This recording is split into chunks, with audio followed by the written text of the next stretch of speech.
14 arresti, 12 in carcere, 2 ai domiciliari, 30 kg di cocaina, 1,5 di eroina, sequestri di natura patrimoniale. È l'esito della maxi operazione della squadra mobile avvenuta alle prime ore dell'alba nel quadrilatero di Via Piave a Mestre.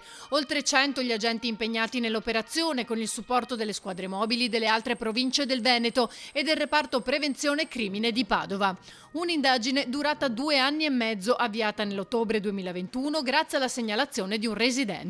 Le indagini sono partite da un bar dove la polizia aveva accertato un fenomeno di spaccio ed è da lì che poi nel corso del tempo si è risaliti passo dopo passo a questa complessa gestione dello spaccio in quelle zone. Sono state sequestrate 3 pistole, di cui 2 recenti e una di cui stiamo accertando l'effettività, cioè se è davvero una pistola o se è un residuato bellico. Una peculiarità che ritengo di grande rilevanza che è il sequestro patrimoniale, quindi un'attività di indagine dal punto di vista degli accertamenti patrimoniali che ha fatto un percorso parallelo con l'attività di indagine di polizia giudiziaria. Insieme a questo esercizio commerciale ci sono in sequestro altre tre autovetture, un terreno, un immobile e l'attività è attualmente ancora in corso perché evidentemente bisogna fare accesso ai conti correnti. Un'attività molto complessa, sviluppatasi con appostamenti, telecamere fisse e mobili all'interno e all'esterno, l'utilizzo delle intercettazioni. Le intercettazioni sono state fondamentali e alle intercettazioni naturalmente è stato fatto sempre il riscontro con le attività di controllo sul territorio,